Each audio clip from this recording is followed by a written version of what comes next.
Todos, me alegro mucho de verles. Dígale al que está a su lado, me alegro mucho de verle, hermano.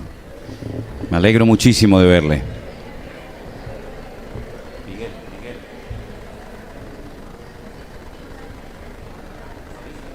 No, ya déjalo, pero te lo dije. Gloria a Dios, muy bien. Creo que los niños van a pasar ya sus clases. ¿Sí? Los más pequeños pueden pasar.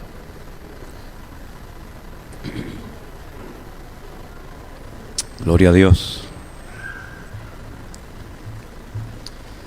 Gracias al Señor por este hermoso tiempo de alabanza, estas canciones hermosas que nos acercan al Señor, a su presencia, y estamos muy agradecidos porque vemos que el Señor está entre nosotros.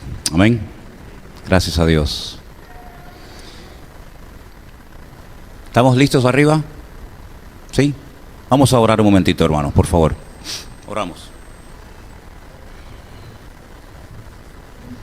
Te damos muchas gracias, Señor, por esta oportunidad que nos das de poder acercarnos ahora a ti a través de tu bendita palabra. Queremos que tú nos hables a través de ella y que todo lo que compartamos sea de bendición y que nos ayude a crecer y a conocernos y a conocerte a ti mejor y servirte con efectividad, como tú esperas de cada uno de nosotros. Te damos gracias por esta oportunidad de aprender. Queremos que tú dirijas la exposición de tu palabra y que seamos ministrados a través de ella. Te lo pedimos en el nombre de tu amado Hijo Jesús. Amén. Amén. Nuestro querido hermano Antonio Panocchia, el pastor desde Italia, nos está viendo y nos manda un saludo. Que el Señor le bendiga grandemente. Y también tenemos hermanas desde Gerona que nos están escuchando, que nos están viendo exactamente igual que el domingo pasado. Y también, como no, nuestro hermano Alexis y su esposa desde Inglaterra también están siguiendo el culto. Ellos son fieles a estas emisiones que hacemos. ¿Por qué no le mandamos un fuerte aplauso a todos los hermanos que nos están viendo y escuchando en este momento? Gloria a Dios. Amén. Qué bueno. Señor les bendiga a todos. Gracias al Señor. Yo quiero hablar en esta tarde de un tema del cual se habla muy poco, prácticamente nada, en comparación, por ejemplo, con el tema de la voluntad de Dios, del cual se ha hablado y se ha escrito muchísimo. La importancia de la voluntad de Dios, de conocerla, de aplicarla a todas y a cada una de las áreas de nuestra vida. ¿Cómo se puede llegar a conocer la voluntad de Dios? ¿Cómo podemos saber si estamos haciendo la voluntad del Señor o no? Hemos hablado mucho acerca de ese tema. Tenemos la Biblia, hemos hablado de la necesidad de que se den las circunstancias, de aprender a esperar en los tiempos de Dios, de tener esa paz, esa confianza en el Señor, de que Dios va a ir poco a poco, pues, abriendo las puertas, ¿verdad? Pero yo en esta tarde quiero hablar de la voluntad del hombre, la voluntad humana. Cuando estudiamos la Biblia desde el principio, vemos que Dios no creó a un robot. Dios creó a un ser humano tan perfecto que le dio voluntad, le dio libre albedrío, y a través de ese libre albedrío podemos tomar decisiones. Adán tenía la oportunidad y el privilegio de poder tomar decisiones. Algunas fueron correctas, otras no fueron tan correctas.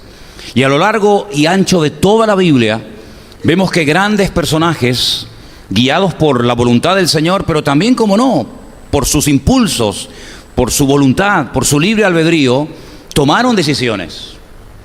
Repito, algunas buenas y otras no tan buenas. Y yo creo que lo que llamamos libre albedrío, esa capacidad de poder tomar decisiones en una línea o en otra, tiene una base, tiene un fundamento, porque yo creo que el libre albedrío se fundamenta, descansa sobre la base de la voluntad humana. La voluntad del hombre, la voluntad de uno mismo, nos va a acompañar hasta que lleguemos a su presencia. No se anula con la conversión, no se anula con el ministerio, no se anula con el paso del tiempo, sino que tú y yo siempre tendremos voluntad de hacer, no siempre cosas malas, porque a veces la voluntad del hombre, el deseo del hombre, es también a veces hacer cosas correctas.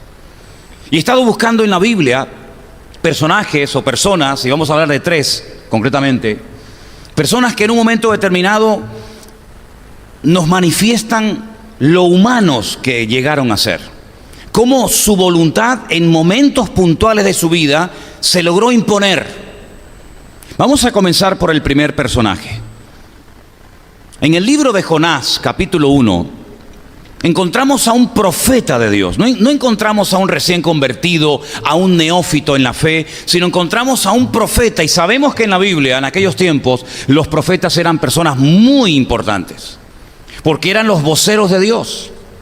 Eran los que le transmitían la voluntad, la palabra de Dios al pueblo, a la gente. Por lo tanto, la gente los escuchaba con mucha atención, porque cuando hablaban y decían, así dice el Señor, la gente sabía que había que prestar suma atención, porque era Dios hablando a través de sus bocas, a través de sus vidas. En el capítulo 1 del libro de Jonás leemos los siguientes versículos. La palabra del Señor le vino a Jonás, que dice que era el hijo de Amitai, y la palabra dice lo siguiente. Dios le dice categóricamente a Jonás, levántate y ve hacia Nínive, aquella gran ciudad, y pregona contra ella porque ha subido su maldad delante de mí.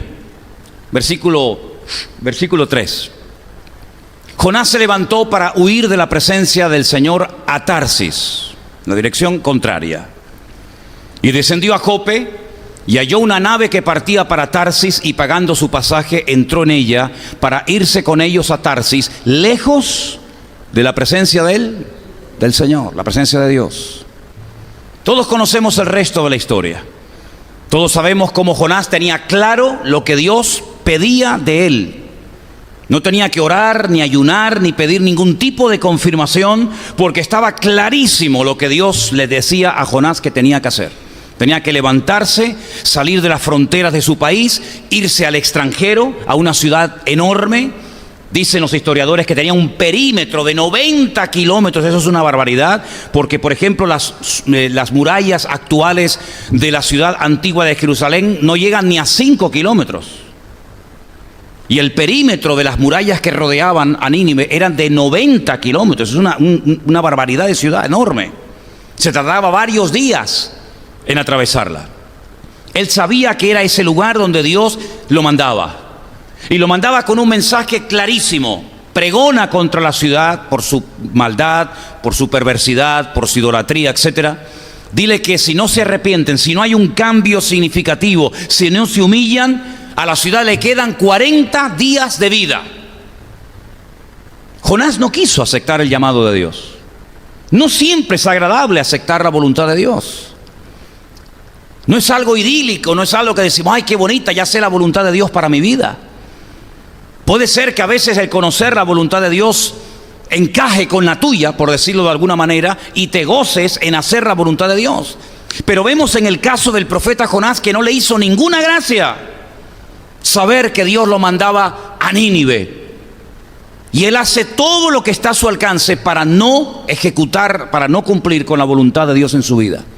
Dice que desciende, me gusta mucho esa expresión, desciende de donde vivía a la ciudad de Jaffa o de Jope, como hemos leído, compra su pasaje, parece que era como un barco de carga, porque no habla de que había un montón de gente navegando en ese barco.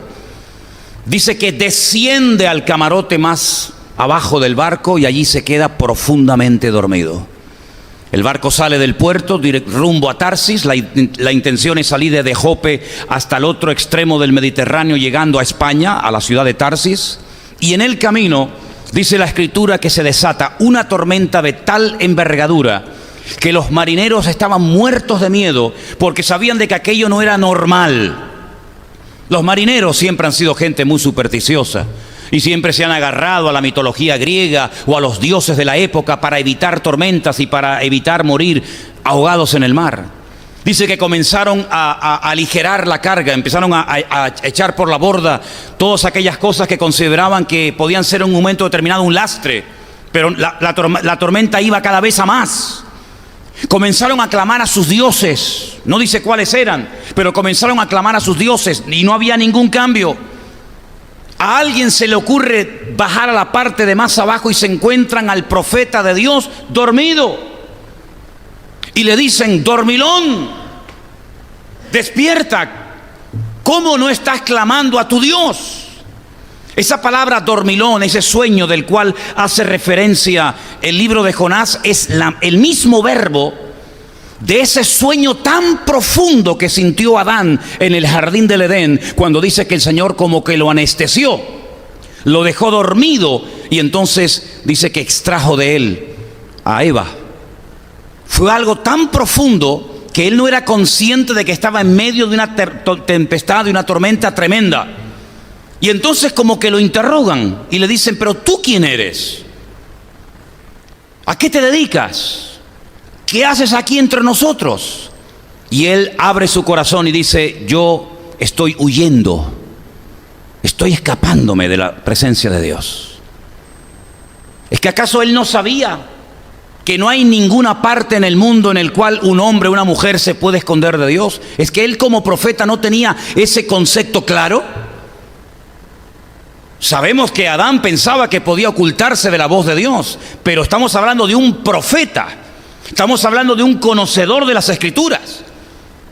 ¿Cómo que estás huyendo de la presencia del Señor? Y le dice este hombre: clama a tu Dios, a ver si a través de la intervención de tu Dios esta tempestad se calma.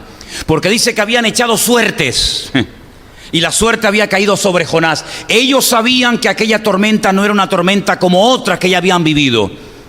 La suerte indicaba que aquel hombre era el causante de dicha tormenta. Jonás no dice: bueno, yo soy el culpable y por lo tanto lo que les pido por favor es que den la vuelta y me lleven otra vez a Jope, a Jaffa, y allí pues ya yo sé lo que tengo que hacer. No, sino dice algo disparatado, algo que yo personalmente no me atrevería a decir. Y él dice: tíreme por la borda. ¿Tú sabes lo que es que te tiren por la borda en alta mar? ¿Sabes que es una muerte segura? Tíreme por la borda. Él pensaba que muriendo en alta mar, que él creía que era mejor morir en alta mar que ir a Nínive a predicar. Tanto miedo le daba ir a Nínive, tanto terror le daba ir a Nínive. ¿Era un cobarde Jonás? ¿Era un mequetrefe que le tenía miedo a los ninivitas? Bueno, puede ser que le tuviera algo de miedo, porque realmente si ustedes estudian lo que le hacían a los enemigos, los de Nínive, es para ponerte los pelos de punta. Las torturas de esa gente eran brutales. Pero en el fondo Jonás no le tenía tanto miedo a lo que le pudieran hacer al ser extranjero, y además ir a la ciudad a decirle que se arrepientan o en 40 días la ciudad va a ser destruida, sino que la realidad de todas es que él no quería que los ninivitas se arrepintieran, porque él sabía perfectamente que si Dios mandaba a Jonás a Nínive, simplemente el hecho de movilizar a un profeta de un país a otro, y más a un israelita, y mandarlo al extranjero, es porque Dios les quiere dar una oportunidad de arrepentimiento a los que él consideraba los peores enemigos del pueblo de Dios. Y por eso él se niega a que esa gente tenga la posibilidad y tenga la opción de buscar arrepentimiento, y por consiguiente que el Señor no los castigue. Él está dispuesto a morir en alta mar antes de dar su brazo a torcer. ¿Qué es lo que está jugando ahí en el fondo? La voluntad del profeta. Porque la voluntad de Dios ya sabemos cuál era: levántate y vete a Nínive. Punto, ya está, no hay que aclarar demasiadas cosas. Pero lo que está ahí predominando es la voluntad del hombre, la voluntad humana, que todos, tú y yo la tenemos, que no se anuló, no se extinguió el día que nos convertimos, ni el día que nos bautizamos, ni el día que comenzamos a servir a Dios a tiempo completo en el ministerio, o el día que nos casamos, o el día que hablamos en lenguas, o el día que no sé, pueden poner todos los ejemplos que quieran. La voluntad tuya y mía nos acompañará hasta que nos entierren. Y la voluntad de Jonás se rebelaba en contra de la voluntad de Dios. Él no quería bajo ningún concepto aceptar la voluntad de Dios, y está dispuesto a morir. Está dispuesto a decir no, no y no. Pero dice la Biblia que Dios tenía preparado un gran pez. ¿Cuántos dicen amén? Qué tremendo, ¿eh? Dios tenía preparado un gran pez. ¿Saben lo que dicen los judíos? Que ese gran pez, yo les digo lo que dicen, que sea así o no, pero ellos dicen que ese pez desde el principio de la creación ya Dios lo había preparado, ya Dios lo había creado para que se tragara a Jonás. Lo que está bien claro es que el pez lo engulló, el pez lo tragó. Yo no sé qué es peor, no sé si es peor ir en un barco con una tempestad endemoniada, que te tiren por la borda, o que te traiga un pez. De las tres cosas, ¿cuál elegirías? Una tormenta de 12 nudos, olas de 25 metros de altura. ¿Les hace ilusión? ¿Les hace ilusión a cualquiera? ¿No? Bueno, opción 2, que nos tiren por la borda en alta mar. Vamos a morir de frío, vamos a morir ahogados. ¿Prefieres esa? Vamos a la tercera, que te traiga un enorme pez y que tú no sabes si vas a salir, porque nosotros sabemos que salió, porque miramos hacia atrás, pero él no sabía lo que le iba a pasar. Él estuvo 3 días y 3 noches metido ahí adentro. Yo creo que se tenía que mover más el pez que el barco. Y creo que los jugos gástricos y todo lo que se sentía allá adentro tenía que ser tan terrible. Además, no creo que pudiera dormir muy bien, que digamos. A veces hemos visto dibujos animados donde uno es tragado por una ballena y hay alguien que enciende una velita y ahí está sentadito. No, eso era algo terrible realmente, algo impresionante. Hasta que después de 3 días, 72 horas, ¿por qué no oró el primer día? Oye, a mí me traga un tiburón, a mí me traga un pez, y te aseguro que desde que me traga hasta que me vomita, si es que me vomita o no me devora, no paro de orar. Señor, sácame de aquí, Señor, que no me coma, Señor. Pero sin embargo, Jonás está 3 días sin abrir la boca. Es que era duro, duro. Y a los 3 días clama al Señor, y a los 3 días se arrepiente, y a los 3 días dice: está bien, tú ganas.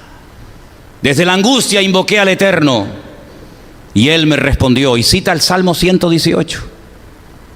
Y entonces el pez cambia de dirección, va a la orilla y ¡guau! Allí lo vomita. Y me imagino que habrá notado el vómito encima, ¿no? Qué tremendo. La voluntad del profeta Jonás luchando contra la voluntad de la voluntad de Dios, luchando consigo mismo. Un hombre de Dios, un profeta de Dios, el vocero de Dios, dejándose llevar por su propia voluntad durante días y días y días, hasta que finalmente es derrotado y reconoce que la voluntad de Dios es santa, es agradable y es perfecta. ¿Cuántos dicen amén? La voluntad del hombre es tan real como el aire que respiramos. Es una fuerza brutal. Dijo un famoso comentarista bíblico, Barclay concretamente: dentro de nosotros, dentro de nuestra piel, hay como 2 personas, como 2 voluntades. Una que tira en una dirección y otra que tira en otra dirección. Rara vez van las 2 en la misma línea, ¿verdad?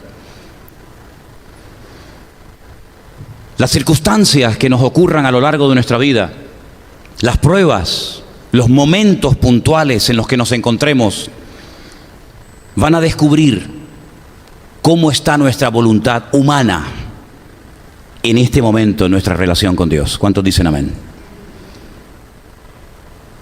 A veces habrán circunstancias, habrán momentos, habrán ciertas y determinadas pruebas, ciertas y determinadas dificultades o situaciones en las que nuestra voluntad puede aflorar, y ahí te vas a dar cuenta si verdaderamente tu voluntad es tu aliada y tu amiga o es tu peor enemigo. Dejemos a Jonás a un lado, ¿les parece? Y nos vamos al Nuevo Testamento, porque algunos pueden pensar, espero que no, que esto era algo que le pasaba solo a la gente del Antiguo Testamento, porque como no tenían el Espíritu de Dios en sus vidas, aunque en el caso de Jonás pues sabemos que a veces el Espíritu de Dios venía y se marchaba de los profetas, y como no era miembro de ninguna congregación, y como no había estado con Cristo, y como no conocía la obra de Cristo, pues puede ser que todo eso le pasara a este hombre.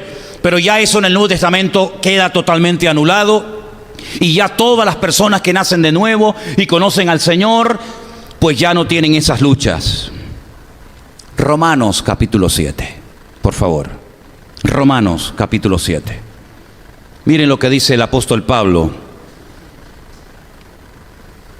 a partir del verso 12. Presten atención porque es una porción que parece un poco complicada de entender, pero vais a ver que no.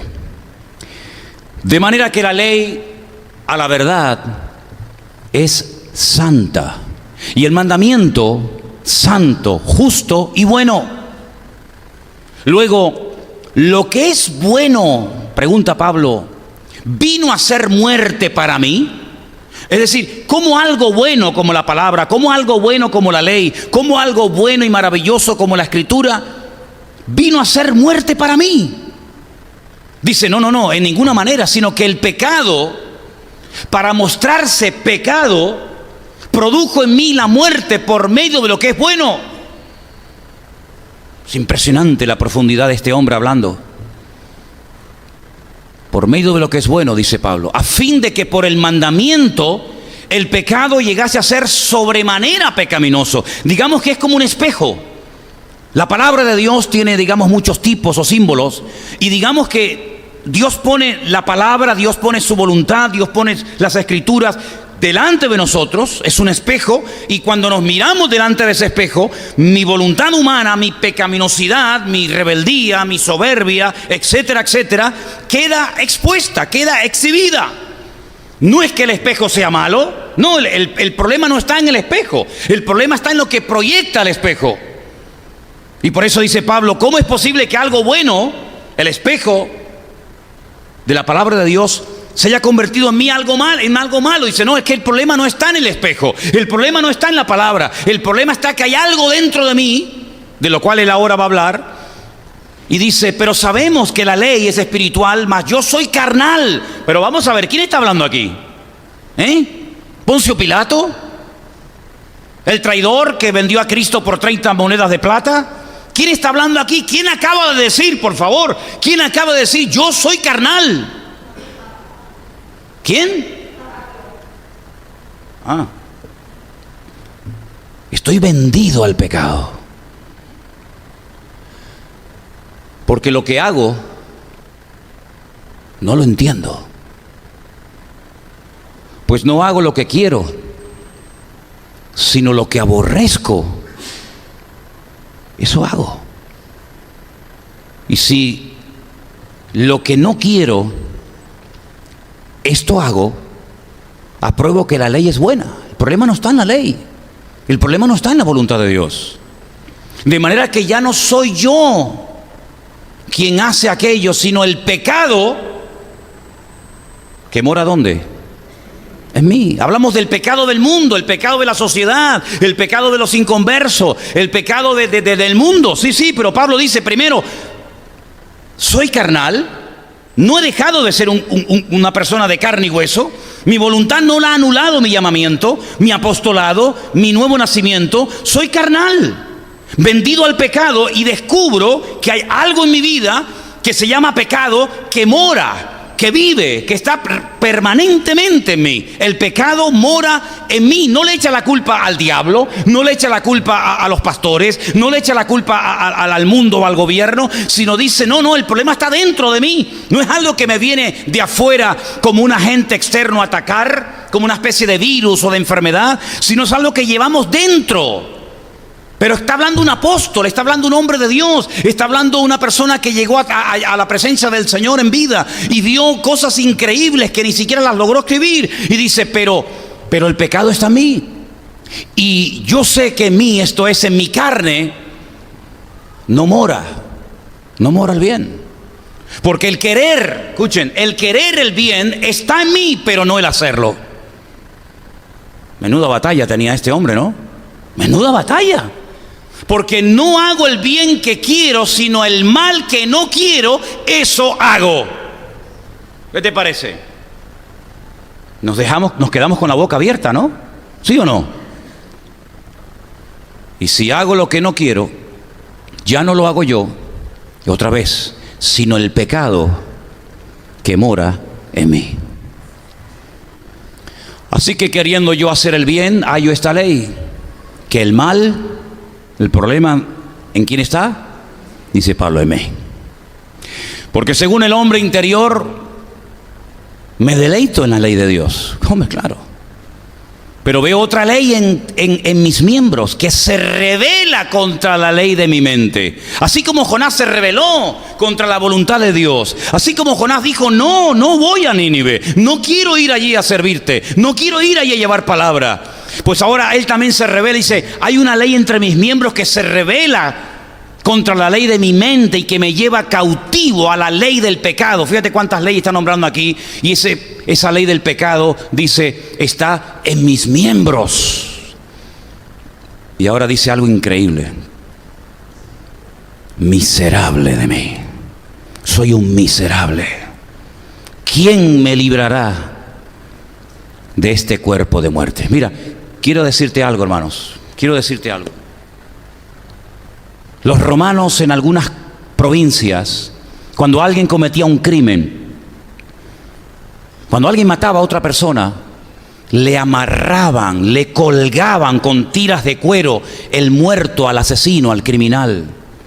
Y lo exponían públicamente y lo llevaban por toda la ciudad. Y la gente mientras tanto lo insultaba, le tiraba cosas, se metían con él, le hacían de todo. Le colgaban el muerto. Y esa costumbre del Imperio Romano, Pablo la utiliza cuando dice, ¿quién me librará de este cuerpo de muerte? Quiero terminar con el siguiente versículo, el 25. Dice, pero gracias a Dios por Jesucristo, Señor nuestro. Así que yo con la mente sirvo a la ley de Dios, mas con la carne a la ley del pecado. Ahora, yo estuve viendo... No sé si ustedes tienen su Biblia ahí a mano, no lo vamos a hacer ahora arriba, pero si tienes tu Biblia a mano, por ejemplo, tú dices, bueno, ¿de qué está hablando Pablo en el capítulo 5? Por ejemplo, por arrancar de un capítulo. Romanos, capítulo 5. Justificados por la fe. Los resultados de la justificación. ¿Lo veis o no? Un tema extraordinario. Bien.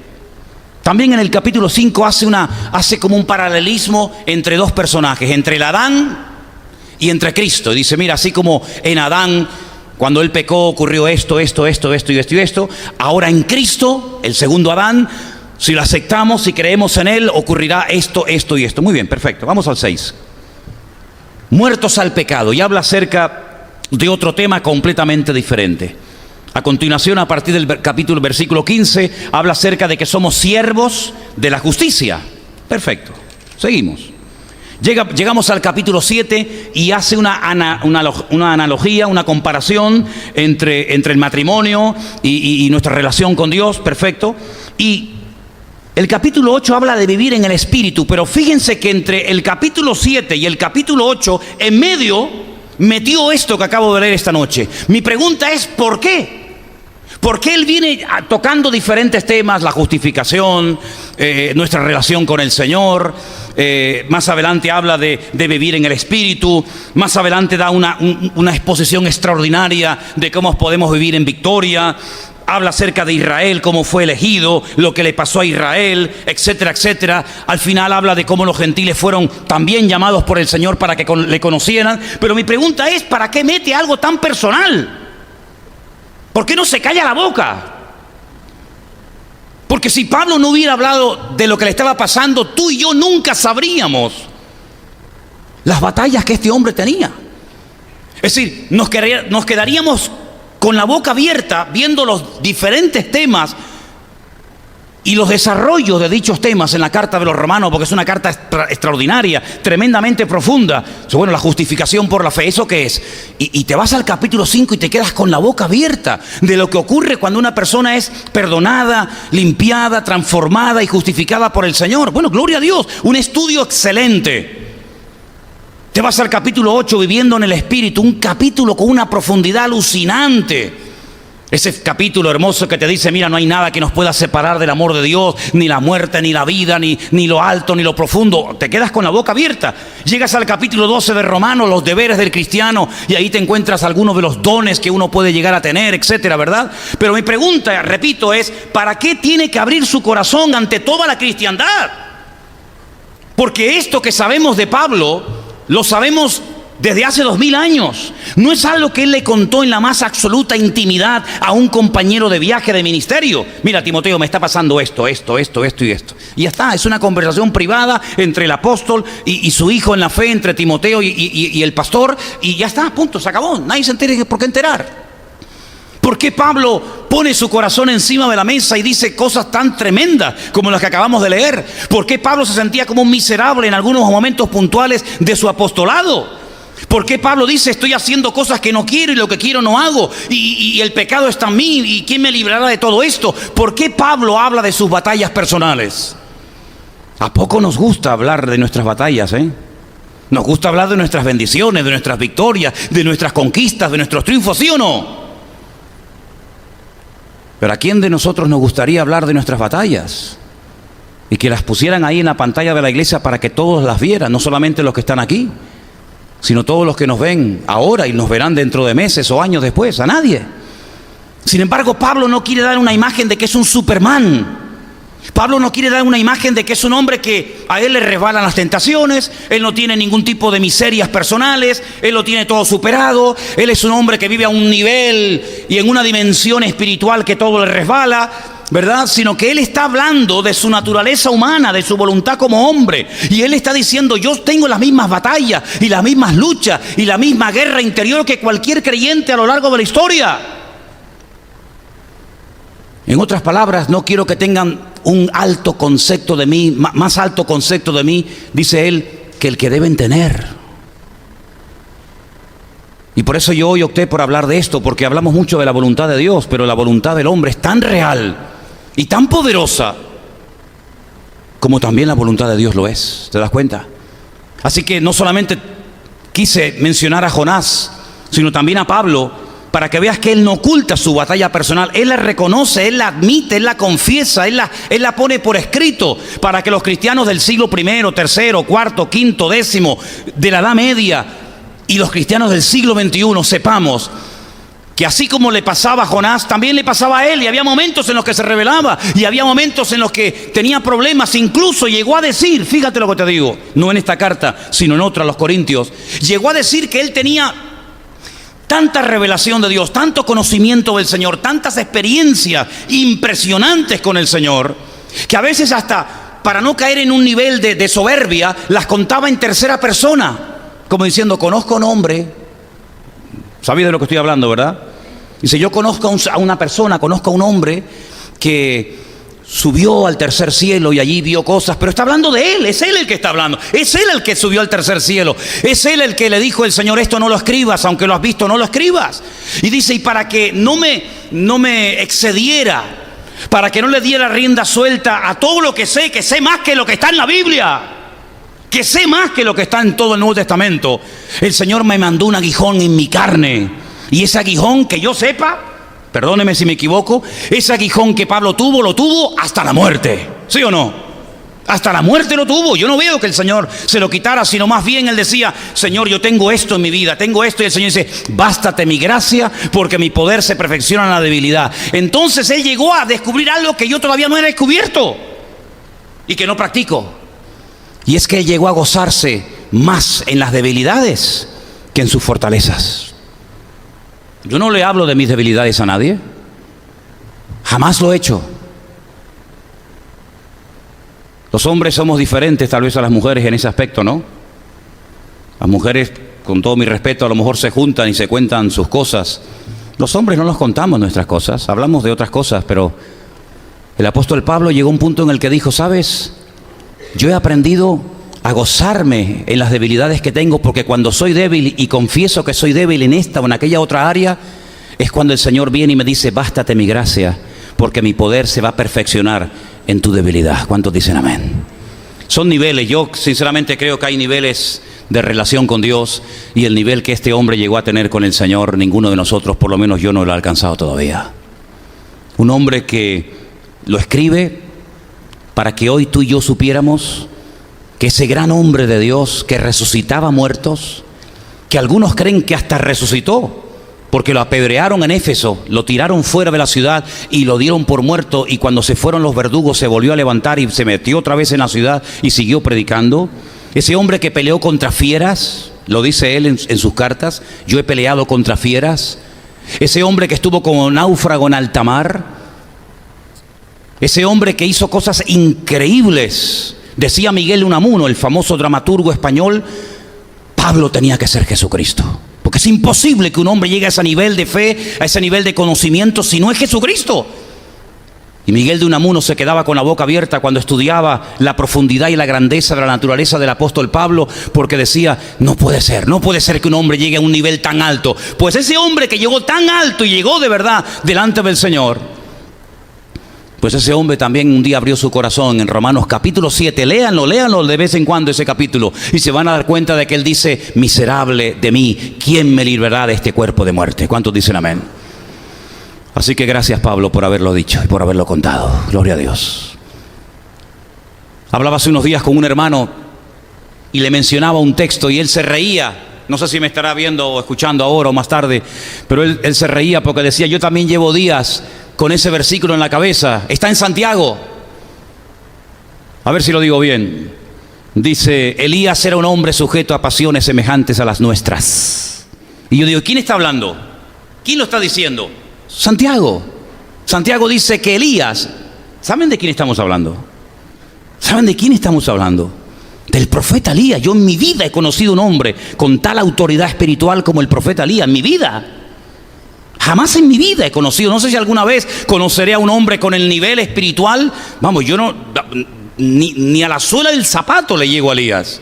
Me daría pánico ser siervo de Elías, te lo digo de verdad. Me daría terror estar al lado de este hombre que en cualquier momento se te queda mirando y te quema vivo.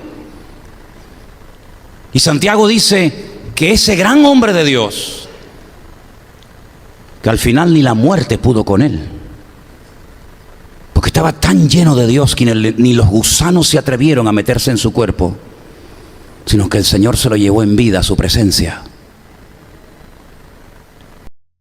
Santiago dice que era un hombre sujeto a pasiones semejantes a las nuestras. Luego Santiago también tenía sus propias pasiones personales, ¿sí o no? Como todos los seres humanos, las tendremos a lo largo de nuestra vida. ¿Cuántos dicen amén? ¿Me están siguiendo esta tarde? ¿Es un mensaje raro esta tarde el que estoy dando? ¿Verdad que no? Decía Séneca, una frase que leía en estos días, lo siguiente, referente a esta lucha, ¿no? Estas voluntades. Los hombres odian sus pecados y al mismo tiempo los aman. Ya los griegos, a través de la pluma de Séneca, dijeron esto. Y encontré un escrito de un poeta de la época que también escribió lo siguiente referente a este tema. Veo las cosas mejores y las apruebo, pero suelo seguir las peores. A veces ocurre eso, ¿verdad? No solamente vemos en Jonás y en Pablo estas batallas y estas luchas, sino que después, por ejemplo, observando y leyendo la Biblia con tranquilidad, desde un punto de vista objetivo, nada crítico, porque les digo sinceramente, yo no me atrevería a juzgar ni a Jonás, ni a Pablo, ni a estos personajes que les voy a mencionar a continuación, porque sinceramente no creo que es bueno juzgarlos. Pero por ejemplo en Sansón era un hombre de Dios, ¿sabes? La unción que había en su vida era real. No es que era un tipo que se metió en el gimnasio y se machacó y tenía un cuerpo descomunal y no. La fuerza de Sansón procedía de Dios. Nos imaginamos a Sansón como un hombre corpulento, superpoderoso, pero probablemente Sansón sería un hombre normal y corriente como cualquiera de nosotros. Ay, amigo, pero cuando venía el Espíritu de Dios sobre él, hacía cosas que ni el más forzudo del mundo podía hacerlas. Pero también era capaz de hacer cosas que uno dice, pero ¿este es Sansón? ¿Este es Sansón? ¿El ungido del Señor? ¿El juez de Israel? Uno observa la vida de David. No ha habido nadie más cerca del corazón de Dios que David. Lo dice Dios. Dios da la cara por él. Y sin embargo David era capaz de hacer cosas que hoy en día serían un delito y terminarías en la cárcel pero por muchos años de condena, ¿eh? Y dudo mucho de que nos atreveríamos a invitar a David, después de lo que hizo, para que viniera a una conferencia de pastores o de líderes o sabe Dios qué, a hablarnos, ¿verdad? Y miramos, por ejemplo, a Pedro, ¿no? Yo jamás me atrevería a juzgar a Pedro en nada de lo que hizo. Porque a veces también nuestras acciones pueden llegar a negar con más contundencia al Señor que las palabras que Pedro utilizó para negarlo a Él. Y Pedro era un hombre tremendamente sincero. Él no fingía, no era un hipócrita, no era un falso, era un hombre que decía: Señor, tú tranquilo, no te preocupes, aunque todos te abandonen, aunque todos te dejen, yo voy a ir contigo hasta la muerte si hace falta. Y no está haciendo una película, no se está inventando nada, sino que él es sincero y él dice: Señor, tú tranquilo, yo voy a estar a tu lado. Pero llegó el momento y no lo hizo, porque la voluntad humana, el ego del ser humano no está preparado para hacer la voluntad de Dios. Hace años oí a alguien que dijo que a nadie se le ocurra creerse que se puede vivir la vida cristiana por uno mismo y triunfar y vivir siempre en victoria. Que ni se te pase por la cabeza, porque si la ley era imposible de cumplir, el evangelio aún es más complicado de cumplirlo. Si la ley con todos los mandamientos que había, nadie pudo cumplirla. Aquellos 613 mandamientos, nadie los pudo cumplir. Mira, ni el que recibió la Torá en el monte Sinaí, llamado Moisés, fue capaz de poder entrar a la tierra prometida, porque fue el hombre más manso de la tierra, un hombre que hizo milagros alucinantes. Nunca le ha hablado el Señor a nadie con voz audible como lo hacía con Moisés. Le hablaba así, con voz audible. Los milagros que hizo Moisés no los ha hecho nadie a través de la historia. Sin embargo, no llegó a entrar a la tierra prometida. No llegó a entrar a la tierra prometida, pero tan grave fue lo que hizo. Sinceramente, y que el Señor me perdone, yo creo que Moisés no se merecía ese castigo. ¿No creen ustedes? 40 años sirviendo a Dios, esforzándose, aguantando críticas. ¿Cuántas veces quisieron matarlo? Lo criticaron por la mujer que tenían. Lo criticaron porque sus propios hermanos Miriam y Aarón dijeron: pero ¿por qué Dios siempre tiene que hablar a través de él? ¿Es que acaso Dios nos puede usar también a nosotros? Lo criticaban por todo, cuando había agua, cuando no había agua, cuando tenían frío, cuando tenían calor. Desde el primer día hasta el último lo estuvieron cuestionando en todo. Llegó a perder el control en varias ocasiones. Dice: por culpa de vosotros me he airado y he pecado contra el Señor. Lo hartaron a Moisés, permítanme decirles, hermano, terminaron hartándolo, lo aburrieron.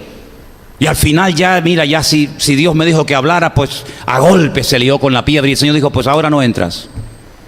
No podemos borrar solamente este incidente y destacar todo lo demás.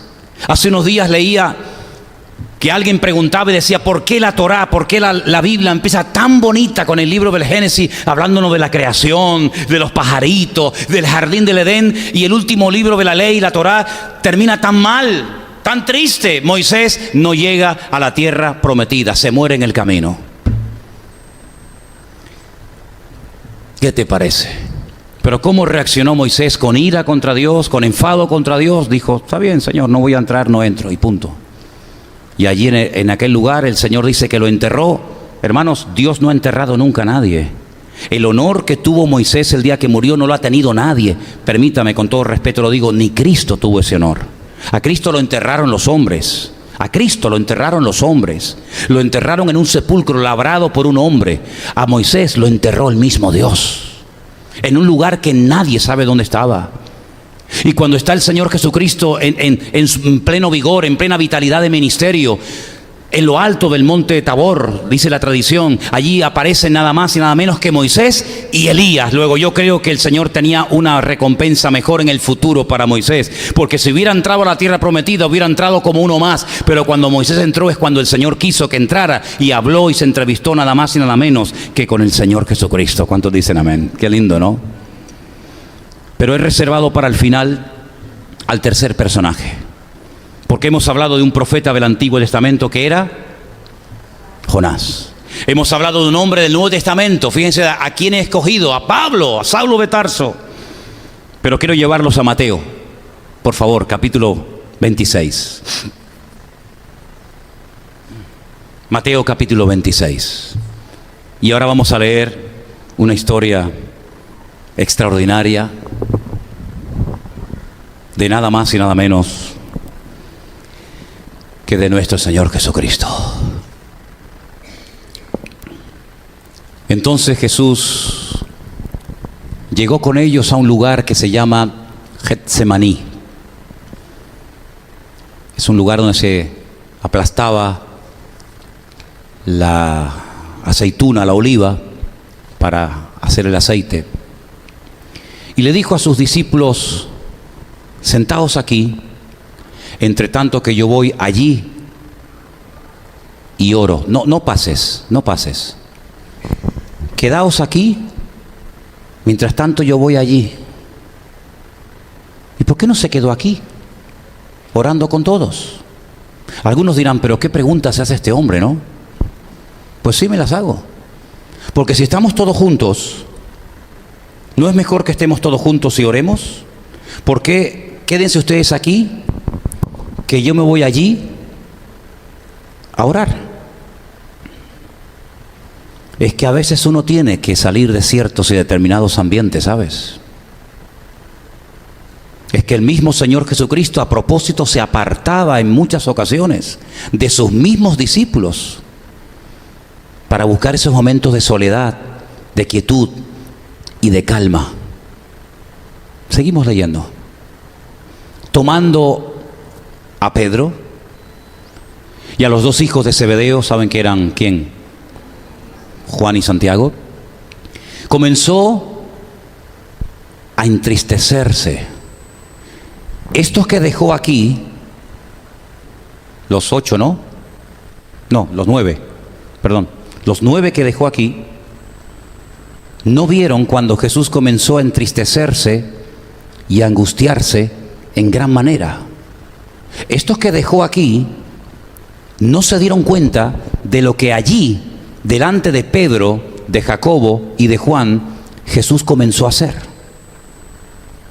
Delante solamente de 3 personas, Jesús comenzó a entristecerse. Es decir, comenzó a exteriorizar lo que en ese momento su voluntad, su ser interior, estaba sintiendo. Una tristeza que lo estaba matando. Porque si algo produce y causa la tristeza en el ser humano, es un aplastamiento mental y psicológico brutal. Hasta el punto que hay un momento en el que él dice, no sé si lo vamos a leer en este pasaje o en otro pasaje paralelo al Evangelio que estamos leyendo, dice: mi alma, mi estado anímico, mi estado emocional en este momento es tristeza hasta la muerte. Si no hay una tristeza mayor, una tristeza más aplastante que la que el Señor estaba sintiendo en ese momento. Y fíjate que esas sensaciones, esa tristeza a la máxima potencia, la manifiesta en un lugar donde se aplastaba a la oliva para poder extraerle su contenido, que es el aceite, el oro líquido. Oye, qué curioso que el Señor no va al monte Tabor, o el Señor no va a Capernaum, o el Señor no se va al río Jordán, sino que se va justamente a un lugar que huele a aceite, a un lugar que hasta el día de hoy está lleno de olivos, un lugar donde en aquel momento la gente iba allí con sus olivas para que se las aplastaran y pudieras tener algo de ese preciado líquido en tu casa. Y en ese lugar donde el hombre aplastaba la aceituna para poder extraer el aceite, es donde ahora él está siendo triturado y aplastado. Y es allí donde él comienza a entristecerse y dice: mi alma está muy triste, y no es una exageración, sino es la pura realidad. Está muy triste hasta la muerte. Y dice: quedaos aquí y velad conmigo. Los de allí que no se van a enterar, pero aquí ustedes se van a enterar de lo que me está pasando. Y Jesús les dijo, yendo un poco más adelante, se postró sobre su rostro y orando dijo: Padre mío, Avino, si es posible, pase de mí esta copa, pero no sea como yo quiero. Ahí está la voluntad humana. Lo que yo quiero no es esto.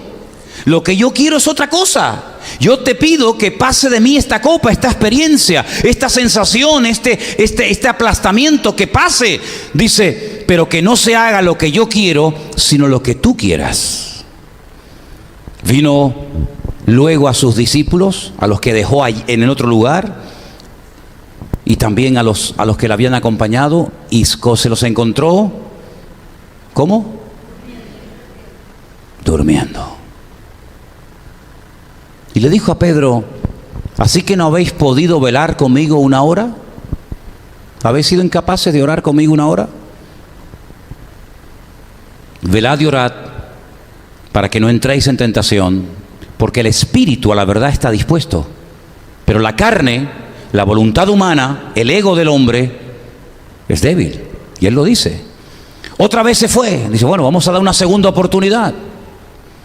Y oró por segunda vez diciendo, Padre mío, si no puede pasar de mí esta copa sin que yo la beba, que se haga tu voluntad. Yo veo al Señor Jesucristo en el jardín del Getsemaní con una presión y con una tristeza terrible encima.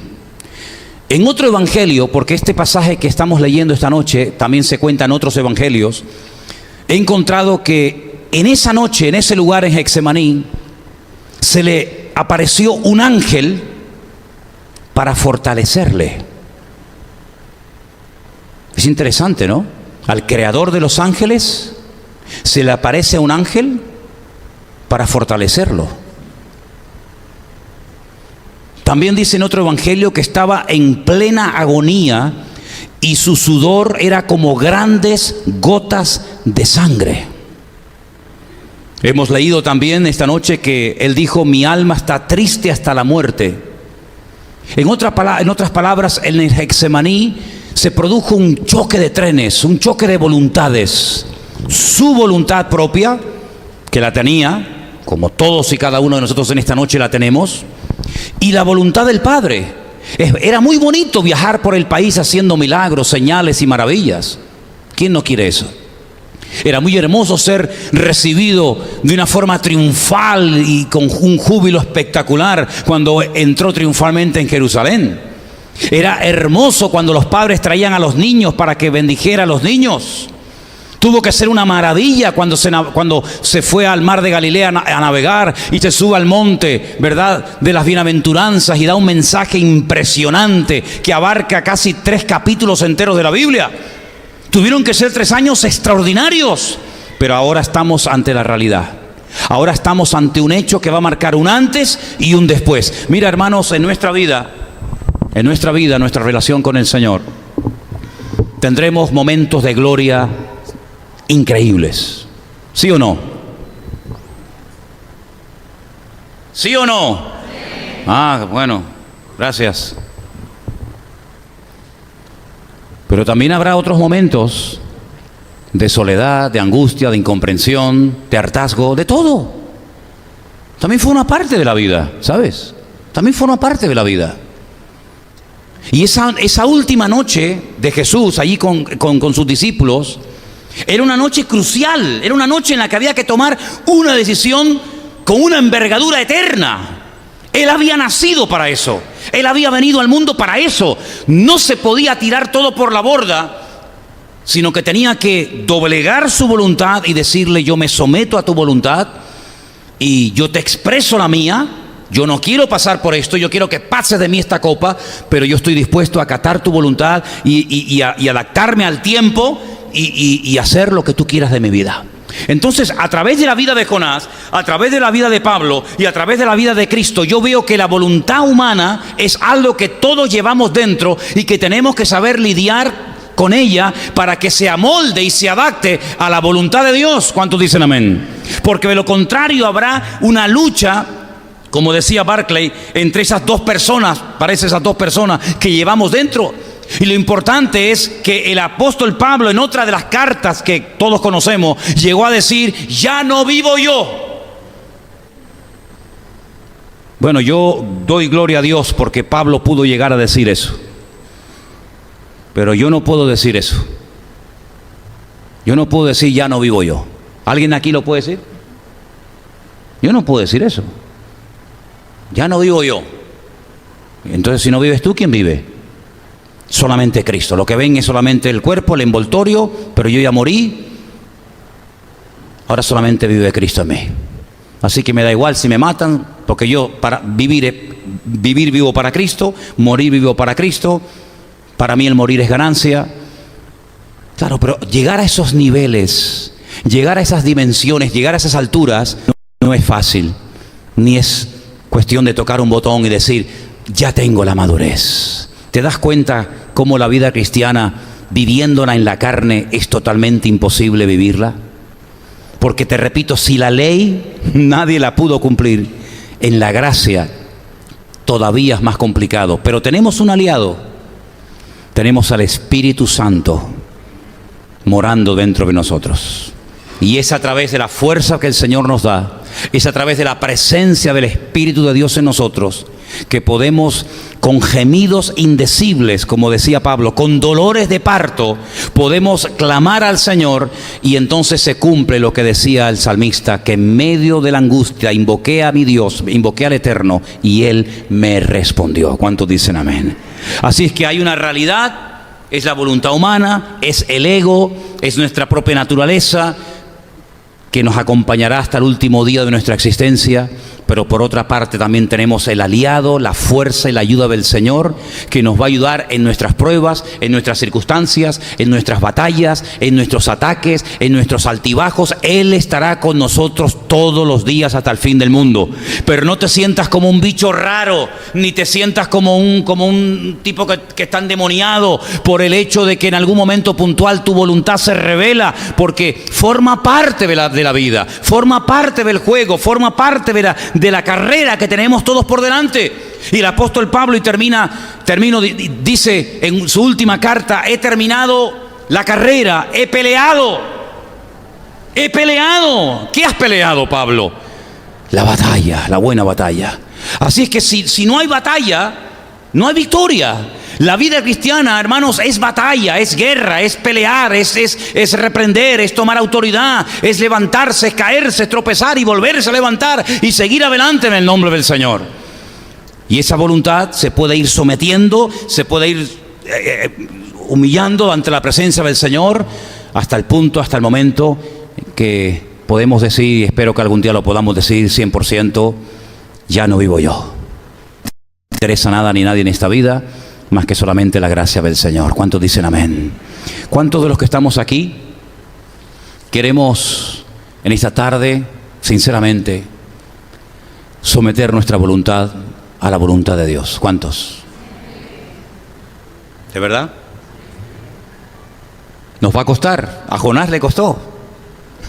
A Cristo le costó. Porque la voluntad de Dios es perfecta y nosotros somos imperfectos.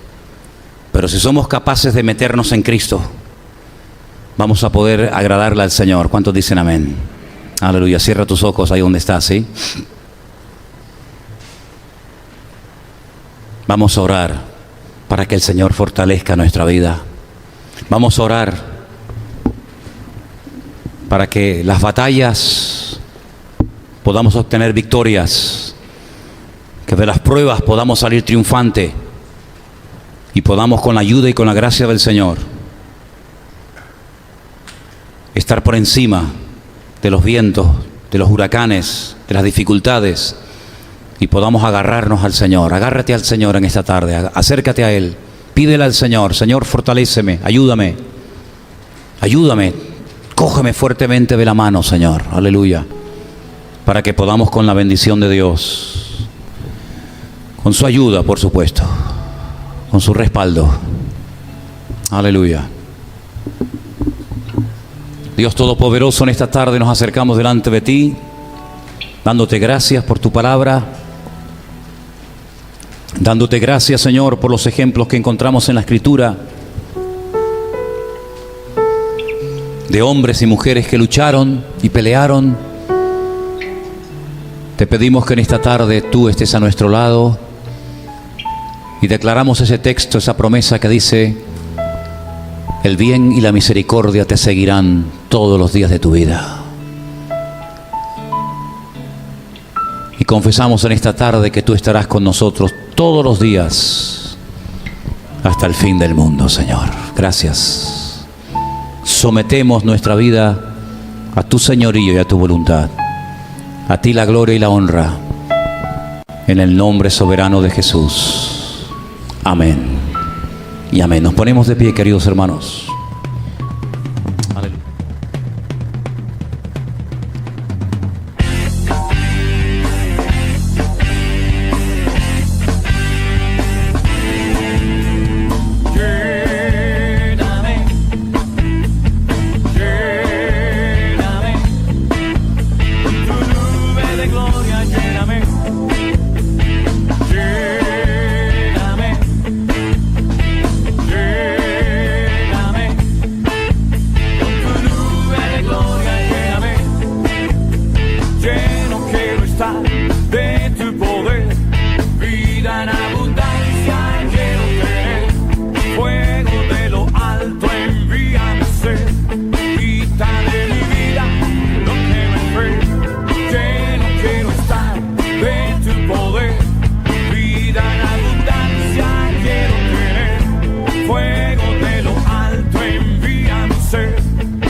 A comenzar a leer algunos versículos en esta tarde. Se van a poner ahí en la pantalla para que ustedes lo puedan leer y puedan seguir el estudio. Los primeros versículos que vamos a leer en el día de hoy, va a aparecer una palabra que tiene que ver con el Señor Jesús. Es uno de los nombres, es una de las palabras que se utilizan en el Antiguo Testamento para hablar de Él, y vamos a hablar un poquito acerca de esta palabra y algunas cosas más. Vamos a comenzar por el libro del profeta Isaías, el libro del profeta Isaías, el capítulo 4, el versículo 2, dice lo siguiente, y ahí aparece la palabra que vamos a estar viendo en esta noche. Y dice: en aquel tiempo el renuevo del Señor será para hermosura y gloria, y el fruto de la tierra para grandeza y honra a los sobrevivientes de Israel. La palabra que vamos a ver, que se va a repetir en los versículos que vamos a leer en esta noche, es la palabra renuevo. El renuevo. Esa palabra en hebreo es la palabra zemá. Se puede traducir por renuevo, se puede traducir por retoño, y también es la palabra que se emplea para la palabra planta. Planta, renuevo, retoño, es exactamente la misma. Y es una palabra que se emplea para hablar del Señor Jesucristo. Es una palabra que tiene que ver con el Mesías. En aquel tiempo, el Mesías, el renuevo del Señor, será para hermosura y para gloria. En el mismo libro de Isaías, el famoso capítulo 53, que describe los sufrimientos del Mesías, dice: subirá cual renuevo delante de él y como raíz de tierra seca. No hay parecer en él ni hermosura. Le veremos más sin atractivo para que le deseemos. Capítulo 53 de Isaías es el capítulo prohibido, que en Israel no dejan que se lea. Dicen que es un capítulo demasiado mesiánico para algunos y lo tienen ahí como aparcado, no se puede leer. Y ahí aparece nuevamente la palabra renuevo, semá, que es una palabra que se utiliza única y exclusivamente para hablar del Mesías. Vamos a saltar a otro profeta, al siguiente, a Jeremías, capítulo 23, versículo 5. He aquí vienen días, dice el Señor, en que levantaré a David, ahí hay un dato muy importante, levantaré a David renuevo justo. Reinará como rey, el cual será dichoso y hará juicio y justicia en la tierra. No solamente se habla de la venida del Mesías, sino se dice que ese renuevo está entroncado, está enraizado con la tribu de Judá, que era la tribu a la que pertenecía el rey David. Será un renuevo justo, reinará como rey. Hay un dato ahí también muy significativo. Seguimos en Jeremías 33, versículo 15. En aquellos días y en aquel tiempo haré brotar a David un renuevo de justicia y haré juicio y justicia en la tierra. En todos los versículos que estamos leyendo podéis comprobar que aparece la palabra renuevo, porque son capítulos, son versículos, repito, que hacen referencia a la venida, a la aparición del Mesías. Tenemos dos más en el libro del profeta Zacarías, penúltimo libro del Antiguo Testamento, capítulo 3, verso 8. Escucha pues ahora, Josué, sumo sacerdote, tú y tus amigos que se sientan delante de ti, porque son varones simbólicos. He aquí yo traigo a mi siervo el renuevo. Es una persona, añade mi siervo el renuevo, el retoño de la tribu de Judá, entroncado con el rey David. Y el último versículo que vamos a leer, de momento, que también está en Zacarías, capítulo 6, versículo 12, dice: y hablarás diciendo, así ha dicho el Señor de los ejércitos, diciendo, he aquí el varón, un dato más, el varón cuyo nombre es el renuevo, el cual brotará de sus raíces y edificará el templo del Señor. Estos 6 versículos que hemos leído, en Isaías, en Jeremías y en Zacarías, aparece la palabra renuevo. ¿Qué es un renuevo? ¿Qué es un retoño? Bueno, según el diccionario, es un vástago que echan los árboles o las plantas después de haber sido podados o cortados. Podemos decir en cierto sentido que el Señor Jesucristo, y es así, es el retoño, ¿verdad?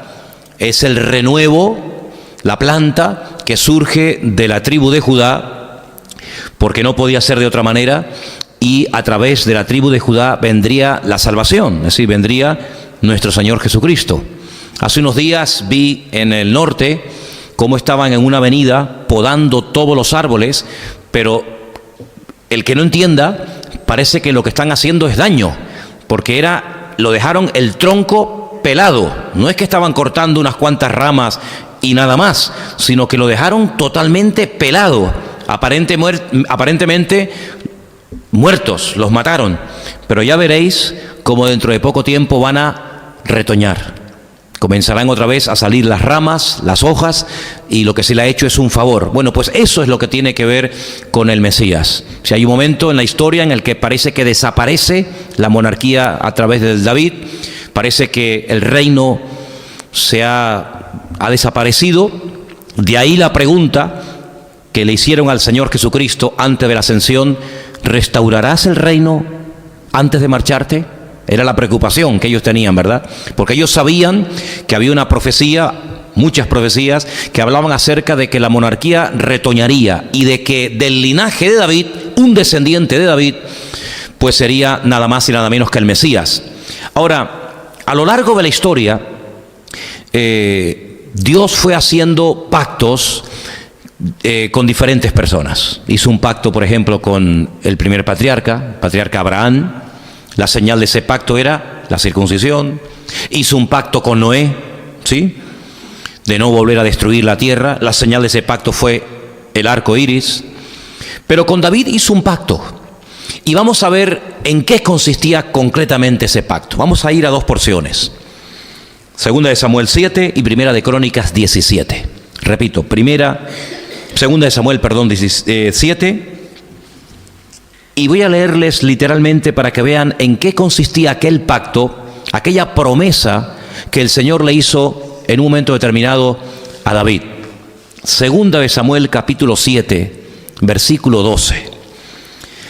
Y cuando tus días sean cumplidos, el Señor le está hablando a David, y duermas con tus padres, yo levantaré después de ti a uno de tu linaje, el cual procederá de tus entrañas y afirmaré su reino. Versículo 13.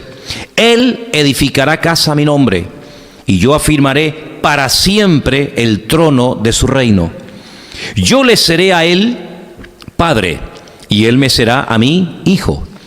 Y si hiciere mal, yo le castigaré con vara de hombres y con azotes de hijos de hombres. Pero mi misericordia no se apartará de él, como la aparté de Saúl, al cual quité de delante de ti.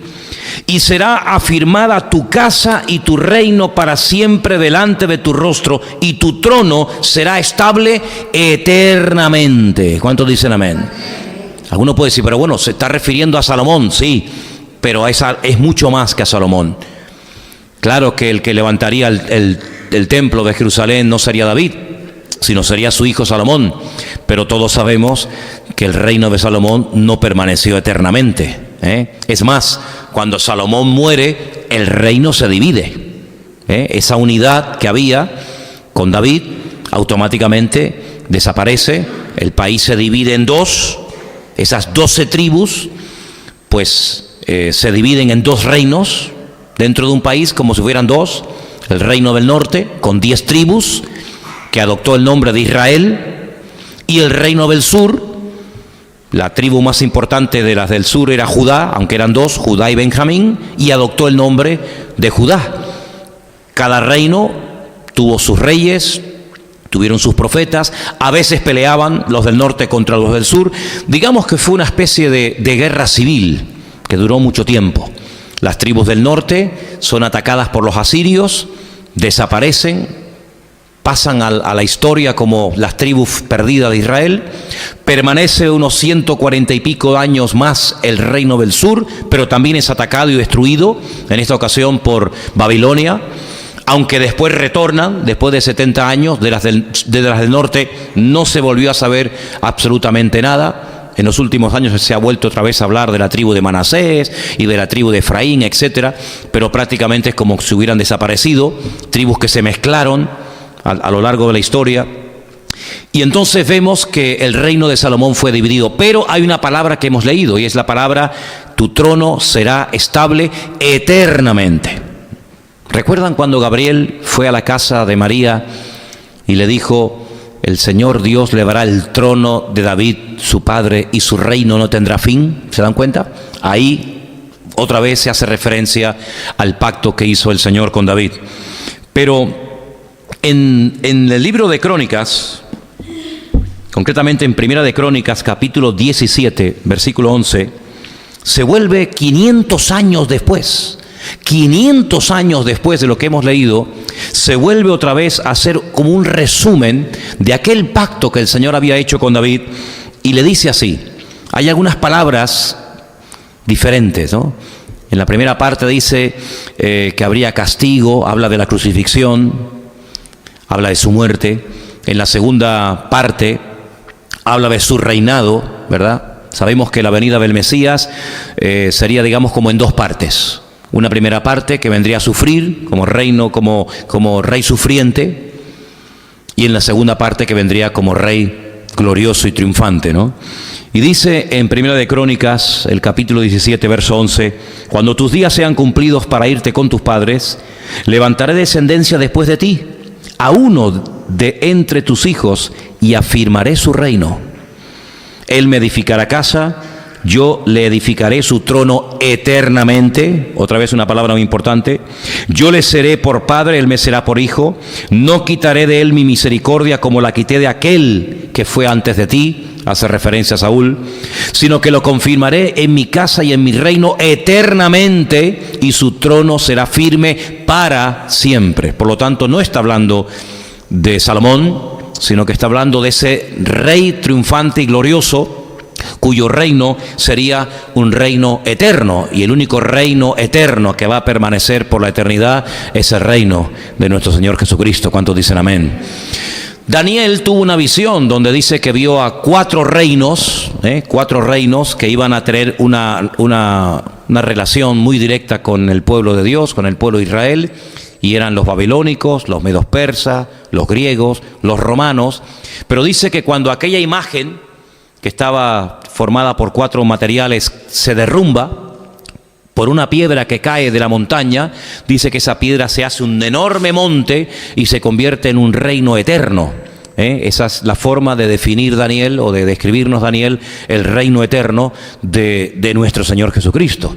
Ahora, sabemos que en este momento la cruda realidad es que el Señor no está reinando sobre las naciones de la tierra, ¿verdad? Sabemos que entre su primera venida y entre su segunda venida hay un intervalo de tiempo que es este periodo de gracia en el cual estamos viviendo nosotros hoy en día, pero sabemos y estamos plenamente convencidos que así como se cumplieron todas las profecías relacionadas con su primera venida, todas las relacionadas con su segunda venida, que tienen que ver con su monarquía, con el establecimiento del reino eternamente y para siempre, también se van a cumplir. ¿Cuántos dicen amén?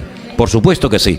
Ahora, cuando analizamos este término del renuevo, vemos que no solamente se aplica el término semá, el renuevo, el brote, el retoño para el Señor, sino que la Biblia también a los que formamos parte del reino de Dios, porque ya formamos parte del reino. No se olviden que el Señor Jesucristo, cuando viene del desierto después de haber ayunado 40 días y 40 noches, cuando Él aparece y comienza su ministerio, Él comienza diciendo algo que ningún profeta había dicho nunca. Los profetas hablaban de un reino que vendría. Pero cuando Él empieza a compartir, cuando Él empieza a predicar y se da a conocer como el Mesías de Israel, Él dice: arrepentíos porque el reino de los cielos se ha acercado. No se ha establecido, aún no está establecido el reino, pero el reino se ha acercado a través de la persona del Mesías, a través del Señor Jesucristo. Cuando Él le dice a sus discípulos en la línea en la que tienen que orar, Él menciona el reino. Él dice: que venga tu reino, ¿verdad? Que se establezca el reino de Dios, la soberanía de Dios, el gobierno de Dios entre los hombres, entre las iglesias, entre tu pueblo, entre tus hijos. Así que formamos parte del reino. Todas las parábolas que el Señor dio eran, lecciones, instrucciones que daba acerca de cómo era el reino, definiendo el reino de los cielos, ¿verdad? El reino de los cielos es cómo, y ahí encontramos un montón de parábolas que nos definen y nos describen un poquito cómo es ese reino del cual nosotros formamos parte. Ahora, cuando hablamos del renuevo, vemos que también el Señor, a los que formamos parte de su reino, nos llama a vivir una vida de constante y permanente renovación. Vamos a leer unos versículos que yo creo que son muy interesantes y que nos van a venir bien leerlos en esta tarde. Empezamos por el Salmo 51. El Salmo 51, la oración de arrepentimiento del rey David, a partir del versículo 10 dice: crea en mí, oh Dios, un corazón limpio y renueva un espíritu recto dentro de mí. No me eches de delante de ti y no quites de mí tu Santo Espíritu.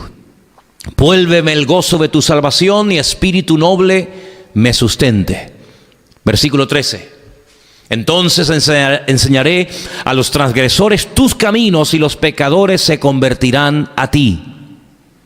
Líbrame de homicidios, oh Dios, Dios de mi salvación.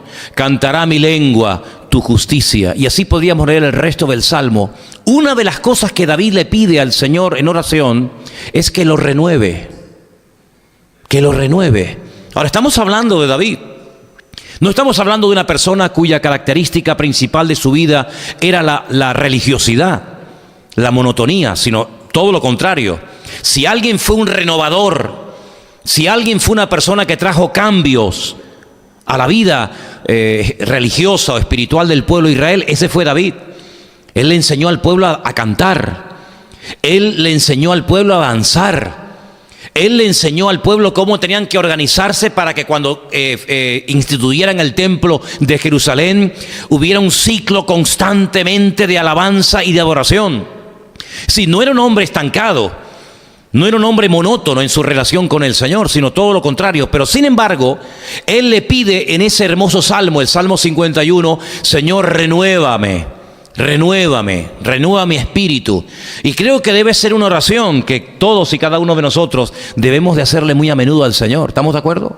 Renuévanos, Señor. Que no caigamos en una monotonía, en una rutina de hacer las cosas, bueno, porque hay que hacerlas, ¿no? Venimos a la iglesia porque hoy es jueves, ¿no? Sino que verdaderamente haya un renuevo, un rebrote, una vida constantemente fluyendo en nuestros corazones en cuanto a nuestra relación con el Señor.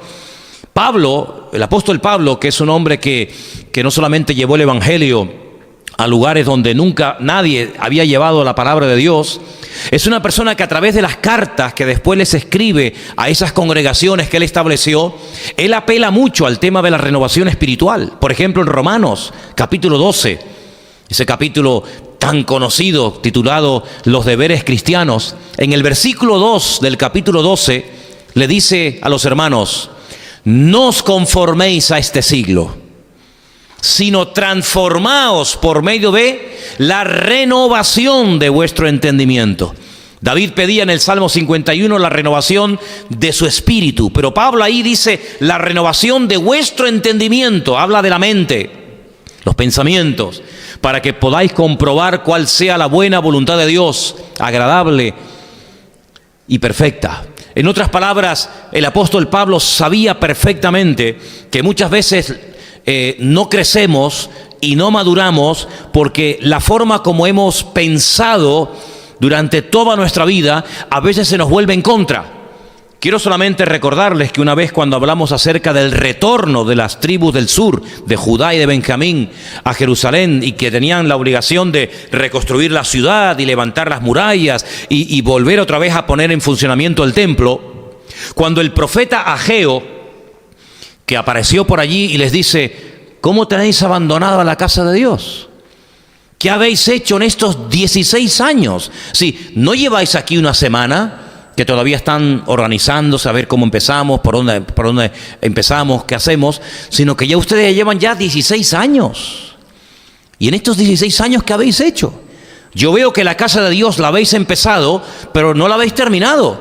Se ha quedado todo a medias. Muchos planes, muchos proyectos, muy buenas ideas, pero aquí no funciona nada. Y la respuesta de los líderes, tanto políticos como religiosos, incluso del pueblo, es que aún no ha llegado el tiempo. Aún no ha llegado el tiempo. Entonces él se les quedaba mirando y los confrontaba y les decía: ¿pero cómo que aún no ha llegado el tiempo? ¿Es que no os pareció suficiente milagro el que después de 70 años de cautiverio en Babilonia, el rey de ese momento os permitiera y os financiara vuestro viaje y vuestros gastos? ¿No os pareció suficiente milagro? Sin embargo, para vuestras casas hermosas y para desarrollar vuestra vida de confort y de estabilidad, para eso sí es el tiempo.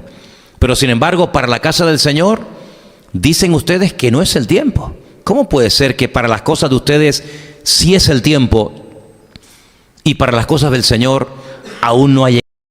6 les dice, miren qué texto tan interesante: por tanto, no desmayamos, antes, aunque nuestro hombre exterior se va desgastando, el interior, no obstante, se renueva de día en día. ¿Cuántos dicen amén? Es decir, que así como por fuera el cuerpo se va deteriorando y desgastando, debería ocurrir lo mismo, pero a la inversa, en nuestro hombre interior. Uno se va desgastando, el otro se va renovando de día en día. Eso debería ser lo normal en la vida de todos y de cada uno de los hijos de Dios. También a los hermanos de Éfeso, otra iglesia importante que Pablo pastoreó durante un tiempo, les dice algo muy interesante. Capítulo 4, verso 23. Renovaos en el espíritu de vuestra mente. ¿Veis cómo el tema de renovarse no es algo opcional, sino es un mandato, es una obligación, es un deber de cada creyente? Renovarse o morir, decía alguien, ¿no? Tenemos también un último texto en Colosenses, capítulo 3, versículo 10, fíjense a los romanos, a los efesios, a los colosenses. Revestíos del nuevo hombre, el cual conforme a la imagen del que lo creó se va renovando hasta el conocimiento pleno Es decir, vemos que el término de renovarse es algo que tiene que ser habitual y común en la vida de todos y de cada uno de nosotros. ¿Y qué es lo que tenemos que renovar? Creo sinceramente que no solamente los pensamientos, sino creo que a veces también nuestra conducta, nuestro comportamiento. Alguien dijo en cierta ocasión, si hacemos siempre lo mismo, no podemos esperar cosas diferentes, ¿verdad? Renuévate en tu relación con el Señor, renuévate en tu estudio bíblico, ¿verdad? No lo hagas algo monótono y aburrido, renuévalo. Les propongo a todos ustedes que se compren una Biblia nueva de paquete y que empiecen el día 1 de enero con una Biblia nueva. Puede ayudarles, úsenla, trabajenla, memorícenla, subrayenla si es necesario, cómprense una libreta, ¿verdad? Si ya la silla de tu escritorio, de la oficina, donde te sientas a estudiar la Biblia, ya está un poco desgastada, oye, cómprate una silla nueva, cómprate una libreta, un bolígrafo nuevo, ¿verdad? Renuévate, hermano, renuévate en todos los aspectos. No puede ser que estés siempre igual, orando siempre igual, con los mismos problemas, con las mismas dificultades.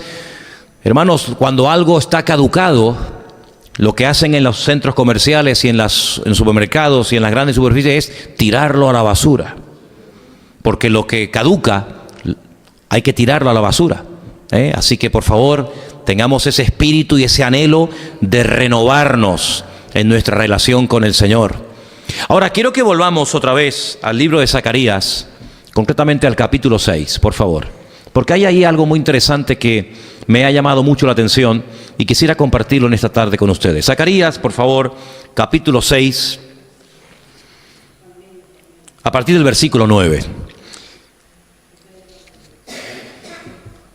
La coronación simbólica de Josué.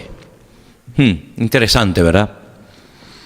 El versículo 9 empieza diciendo, vino a mí palabra del Señor diciendo, toma del cautiverio a Eldai, a Tobías y a Jedaías, los cuales volvieron de Babilonia, e irás tú en aquel día y entrarás en la casa de Josías, hijo de Sofonías. Y uno dice, bueno, ¿y uno qué puede sacar de esto?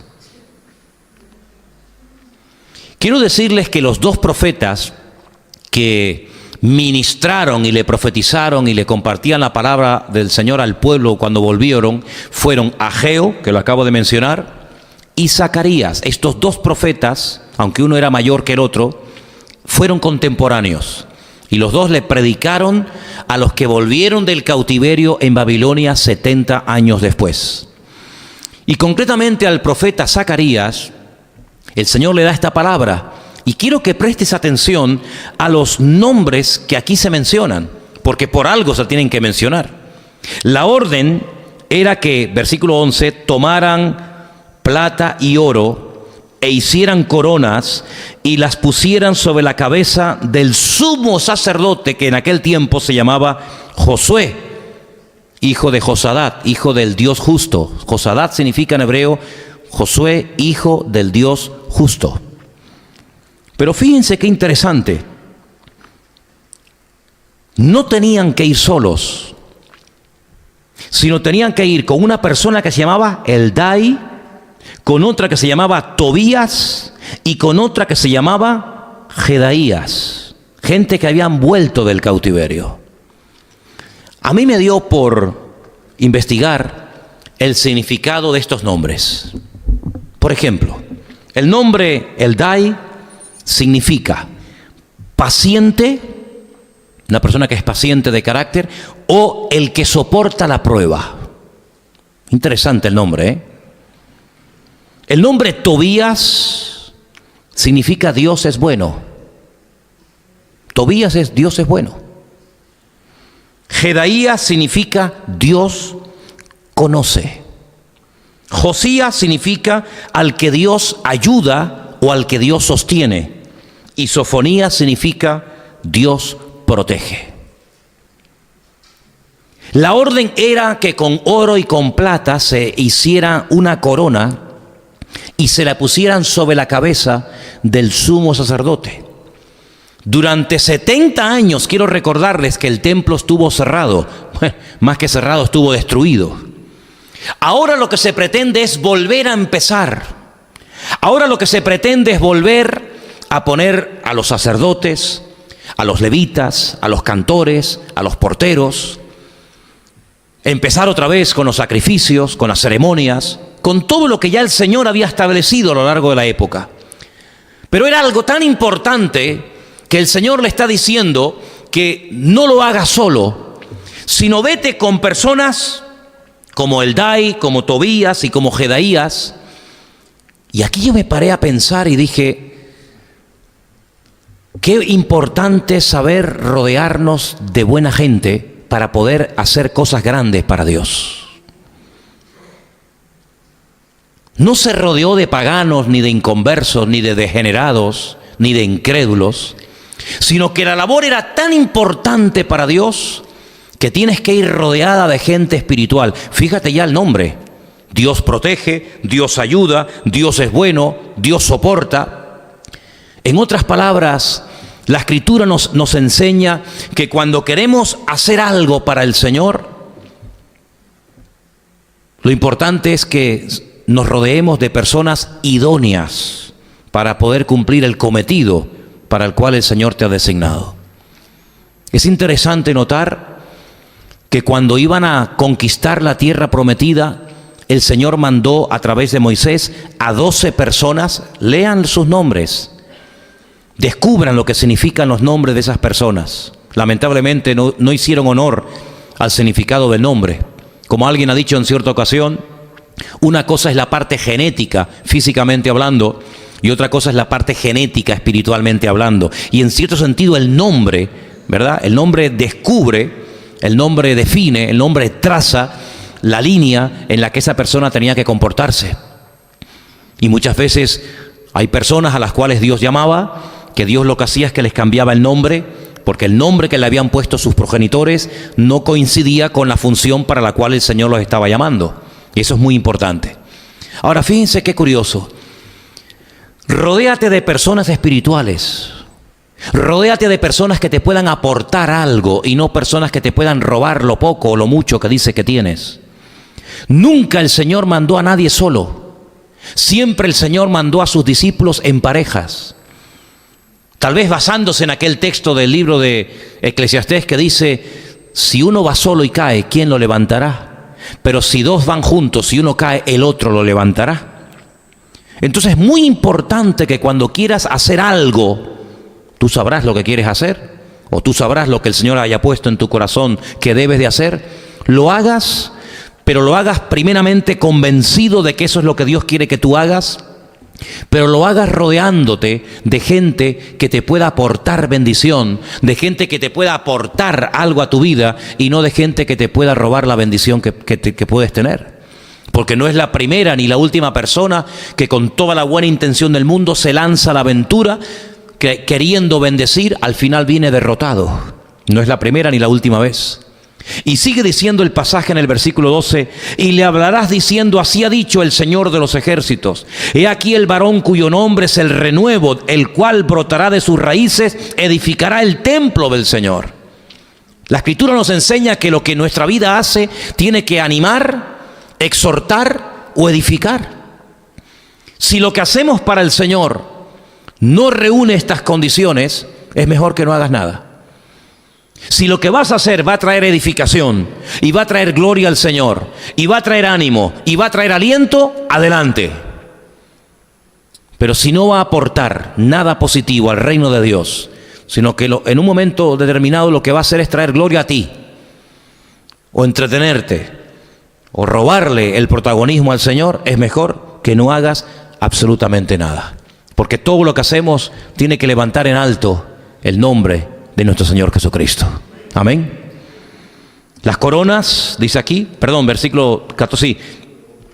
Él edificará el templo del Señor, Él llevará gloria, se sentará, dominará en su trono, habrá sacerdote a su lado y consejo de paz habrá entre ambos. Las coronas servirán a Él, a Tobías, a Jedaías y a Gen, hijo de Sofonías, como memoria en el templo de Dios. Y los que están lejos vendrán y ayudarán a edificar el templo del Señor, y conoceréis que el Señor de los ejércitos me ha enviado a vosotros, y esto sucederá si oyereis obediencia